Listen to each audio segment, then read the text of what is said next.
I've been a huge fan of this guy since a paper in Science in maybe 2005, where he was looking at the optimality and the number of metabolic states in E. coli. What so impresses me about Uwe's research is that he uses metabolomics, including stable isotopes, to really get new fundamental insights into biology. And there's not so many people out there that have done as much to really use this as a powerful tool for really learning about biology. So just want to go through a little bit of bio. He's a professor in the departments of biology and systems biology at ETH Zurich. He is the head of the Institute of Molecular Systems Biology and the president of the ETH Research Commission. He did his PhD and master's at the University of Göttingen and did a postdoc at ETH Zurich, where he found that he really liked it there and wanted to eventually get a professorship, which he did. So great to have you here. Thank you very much. Thank you very much, Trent. Good morning, everybody. Big thanks to the organizer. Also big thanks to Nigel, who I knew when he was still a postdoc, for not objecting that I was invited here. Also to Denise and her team. She has really done a great job. The whole team has done a great job. It was absolutely worth coming for me, even though genomics is not what I'm really doing all of the time. And I will remember this meeting as the meeting of the stairs. It has been interesting. So half of my lab works on metabolic interactions, cross-feeding in microbial ocean and gut communities. But I decided today to go more into what I would call the beyond genomics. And so I'll focus more on the cells. Once you know all the genes, once you know all the regulators, even if you know what transcription factors regulate which genes, that still does not explain how a cell works and how it makes decisions. And that's what this talk is going to be about. And I have to focus, obviously. And since I only work on metabolism, it's going to be focused on metabolism. We make it even simpler. We focus on central metabolism, these pathways that are common in all organisms. Nearly all organisms have the same. And we'll try to find out in E. coli, from your perspective, probably the most boring organism in the world, but it is the best one to go deeper if you want to figure out how things work. And we got started on transcription. We know, actually, when we got started, it was relatively clear. We knew the transcription factor network. We know the metabolic network. We knew there are input signals to the transcription factors, some of them external, some of them internal. We knew most of them were small molecules, metabolites. And so Luca, Carl, and Dimitris in my lab, PhD students, they got together and they thought they asked a simple question. And that was, how many transcription factors does it take just to regulate about 100 genes in central metabolism if E. coli moves from one condition to another? And so we tested 26 such transitions. And the question is, how many transcription factors do you need? How many external signals do you need to explain the expression levels of these 100 genes? You can take a guess how much that would be. We certainly did not really have a good idea when we started. We had to step back a little bit because gene transcription changes not only because of transcription factor. In fact, mostly it changes because the cells grow faster and slower. This simply has to do with RNA polymerase being more or less busy, and that has an effect on gene expression. And one way to figure this out is to just look at synthetic constitutive promoters. You can design them. There's no binding site of a transcription factor. And with a promoter probe, you can measure accurately over different conditions how much it is expressed. It correlates perfectly with the rate of growth. You don't need any transcription factor. So we needed to control for this. So if you keep in mind that a lot, if not most, transcriptional changes are actually due to how fast an organism grows, we could now subtract that. And I don't want to go into the details of the study. I just give you the punchline of this as an opening for the talk.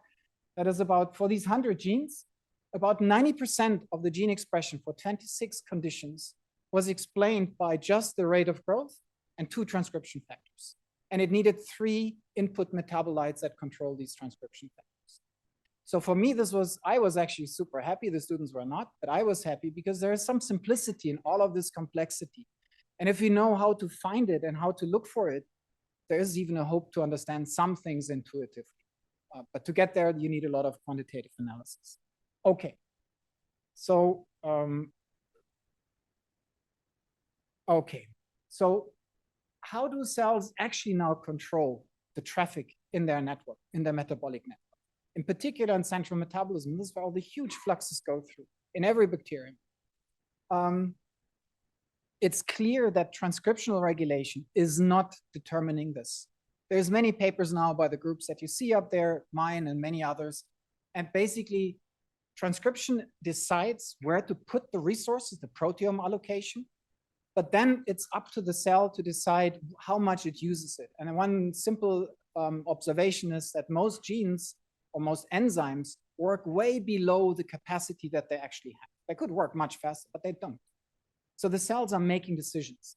And there's two ways in how cells can themselves, through molecular mechanisms, decide what to do. And one of them is, they're all post-translational. Once the proteins are made, the enzymes are made, either it's covalent protein modifications or it's non-covalent or allosteric regulation. So we'll go through them in this order, and we get started with phosphorylation, which has been now through phosphoproteomics is continuously discovering all of these many sites. And in E. coli, and as in any other bacterium, we know very few kinases. So we would love, and we will start on the kinases to find the input signals, but at the time when this was done, we were not there yet. The problem is more a level lower. 3,000 phosphosites are known in E. coli. What do they do? And this is a rough summary of that time. For 6 of them, we knew a mechanism of action. For about 40 of them, we had a phenotype. That's it. For 3,000. So is this all phosphonoise, as some people were considering it might be? And that's what we wanted to investigate. So Pete and Evgenia took this on. We collaborated with Harris 1 at Columbia to do point mutations. And so phosphorylation happens at a given amino acid. Here's one example. So it can be phosphorylated precisely at this amino acid, and that changes the activity, or can change the activity of that protein. And so we used the genetic trick. We either replace it with an amino acid that does not allow any more phosphorylation, or we use an amino acid, glutamate in particular, that mimics a little bit, not perfect, but it mimics the charge of the phosphate. So a phospho in and a phospho out mutation. And here you see about 23 enzymes that some of them are more highly phosphorylated, different sites. So this is where we did all these point mutations, and then we tested them. And on the left, this is now each row here is one phosphosite and one protein. And if you just focus, please, on the red part, this is where we measure the phenotype. We tested under 5 different conditions. Does that mutant now, with a single point mutation, have a phenotype? And quite many of them have. We were very surprised because we had done something similar in eukaryotes, in yeast in particular. If you do that, hardly ever do you see one single phosphosite mutation leading to a phenotype. This probably has to do with a more complicated network of phosphorylation and kinases and phosphatases that's buffering these interventions. But here, many of them had an effect. And in the first row, we just measured of the metabolomics data we generated. We looked only at the substrate and the product of that particular reaction. So the metabolome often changes, and there's some other element of that in here too. But we were particularly interested in the substrate and product. And obviously, when you have a phenotype, substrates and products usually change too. But there were another 14 cases where we have no phenotype, but we see a local change. So there is an effect of the phosphorylation. It just does not yet lead to a phosphosite, to a phenotype of this mutation. And we checked that this is not due when you do genetic manipulations on a protein. It could be misfolding. We checked that this is not the case. So we now took 4 of these enzymes to find out, what is the phosphorylation really doing? And so this is relative enzyme activity. The red line would be when the mutated version has more or less the same activity as the wild type. And as you can see, there are 2 cases. Both are phospho-in. When we mimic phosphorylation, they completely or nearly abolish the activity of the enzyme. So we can definitely show phosphorylation is shutting down the enzyme activity. These 2 up here had a phenotype, but we don't see this effect on the in vitro enzyme activity. So there must be some indirect effect. So we took it a little bit further in vivo. The GND, this is the first enzyme that's committed to the pentose phosphate pathway. So here's glycolysis.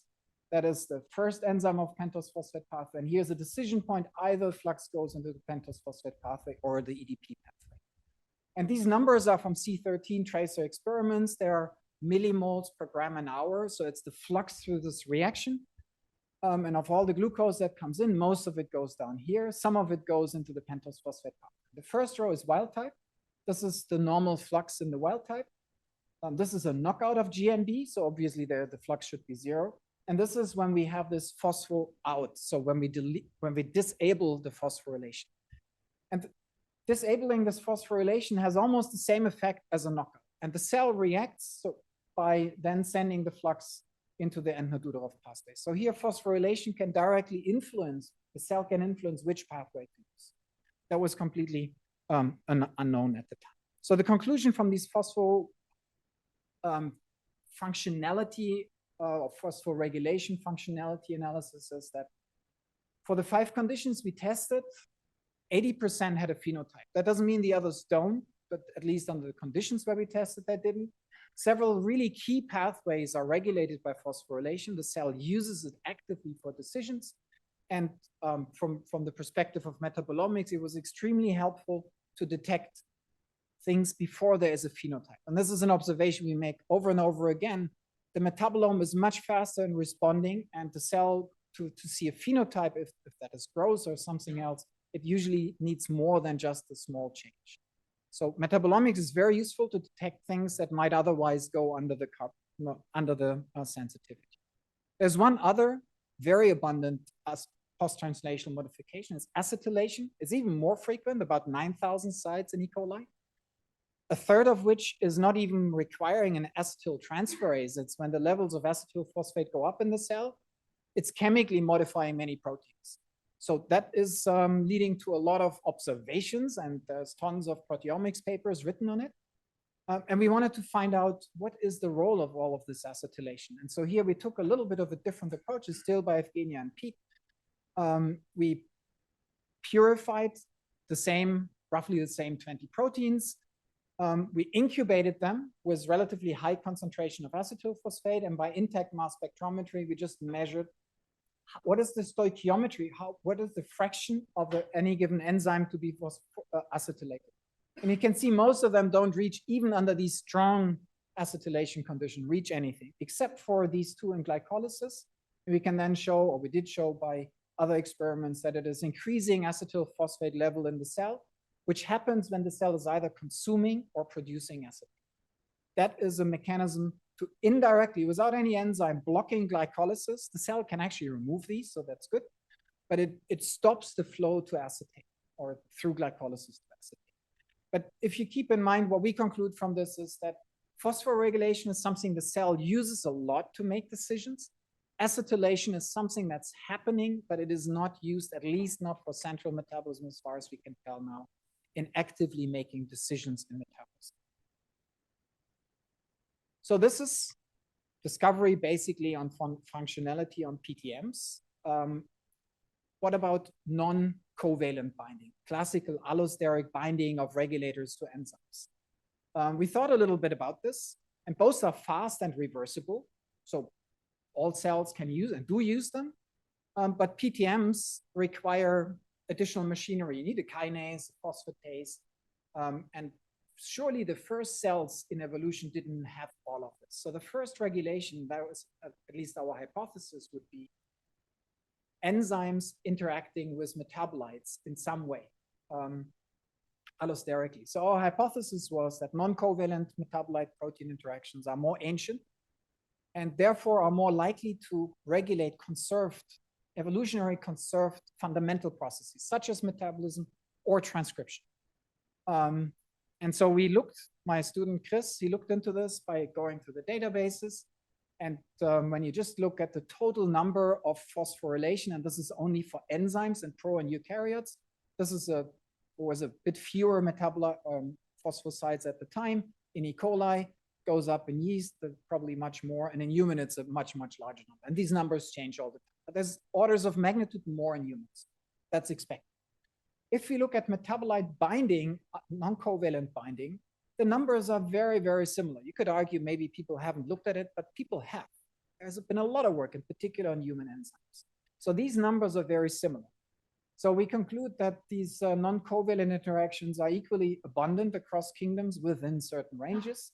And we also found that the regulatory logic is often conserved between E. coli and humans. So something like lower glycolysis telling upper glycolysis to stop or to be more active, this kind of logic. So we think it's something that is fundamentally important. And before we got started, we looked into what is known before we do any new discovery. And Dimitris and Ela, together with Daniel Seger's lab at the EU, they did something they developed a software tool that allows you to extract from these databases a network structure of allosteric regulation. There's tons of metabolic networks, but this regulation network was not available anywhere. So this is what the software does. At the time, that's what we need to know. It's about 1,700 unique regulatory interactions between a quite large number of enzymes and metabolites. That was status quo. In the meantime, or also in parallel, quite a number of labs are interested in discovering new interactions, and they come in two flavors. Either they take a protein as a bait and look for what metabolites are binding, and then use mass spectrometry to detect them. Or the other way, you use a metabolite as a bait and see which proteins respond to this metabolite, okay? So we were involved in two of these, both for E. coli. One was my colleague Paola Picotti. It's called limited proteolysis. It doesn't matter how it works. It's a chemoproteomics approach. You dump one metabolite and you detect how all the proteins change. We found in that study 1,700 interactions of metabolites with any protein or with some proteins. 3/4 were unknown.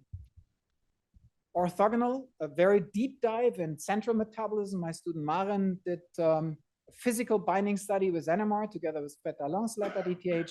She took 55 metabolites, incubated them with 29 enzymes to see, is there a detected signal of them. Much smaller study, 100 interaction, again, 3/4 unknown.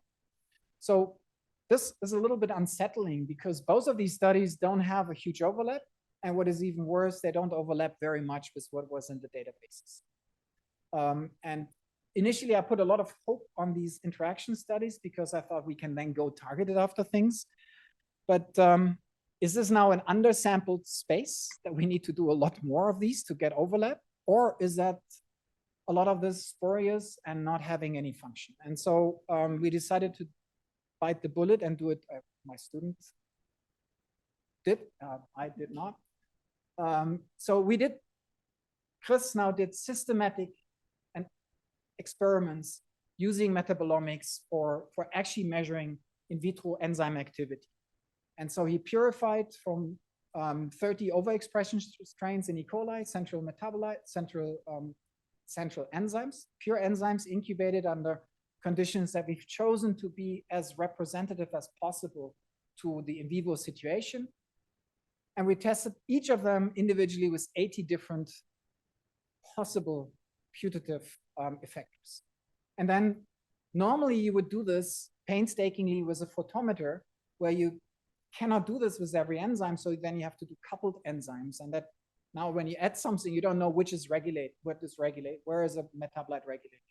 In order to get away with this, we set up a high throughput metabolomics pipeline to, or the pipeline was there, but the process to use it for standardized high throughput metabolomics enzyme assays. And so it's all based on this method that Nicola Zamboni in my lab developed. It's a flow injection mass spectrometry. So we don't do any of the fancy stuff that Trey was saying. We leave all the chromatography out. We shoot everything directly into the mass. It's a big mess.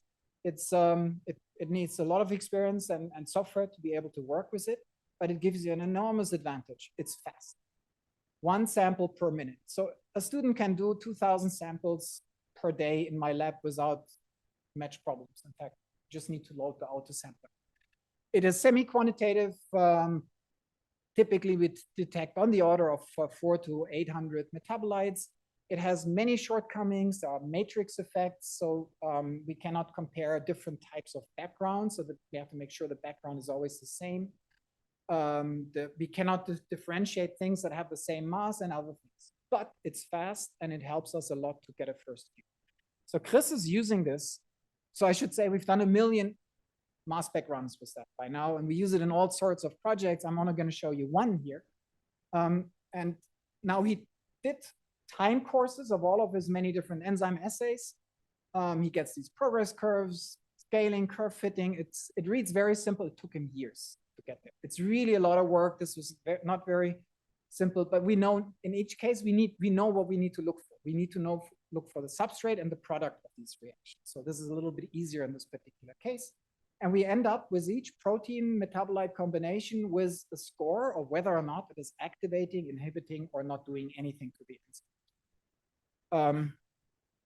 Unfortunately, the overlap with the literature is still not so great. So this is what comes out of our screen for central metabolism of E. coli. Not even the overlap between the two major databases is very great.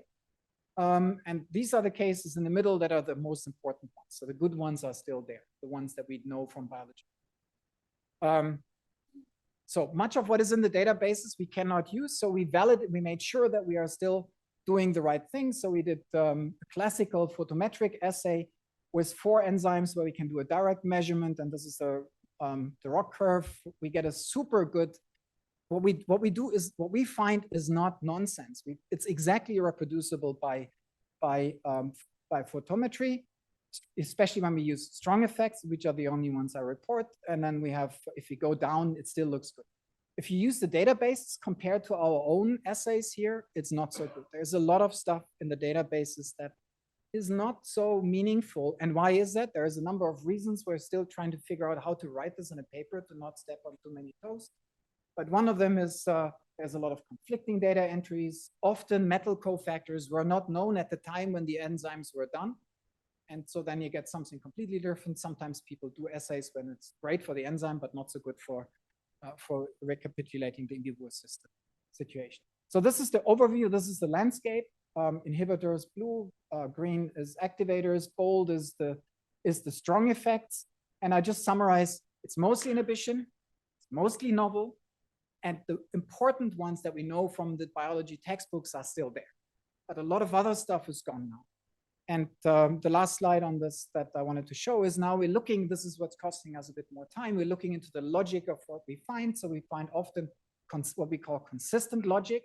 For example, of the first enzyme of glycolysis, it was known already that there is an inhibition from PEP up here. Now we find very strong activation, inhibition by 2 other molecules in glycolysis. It's the same logic, but it's different molecules that do it. And the same low energy signals, ADP was known, NAD+ is what we find to be also now a strong effect. And we find new things, like the one in the pentose phosphate pathway on GND that we discussed before. We also find here E4P is a strong inhibitor, and it is also contributing to change the flux into this other pathway. And these are the take-home messages. Phosphorylation is very frequent in cells using it a lot. This was not so clear in microbes. Non-covalent metabolite protein interactions are very conserved.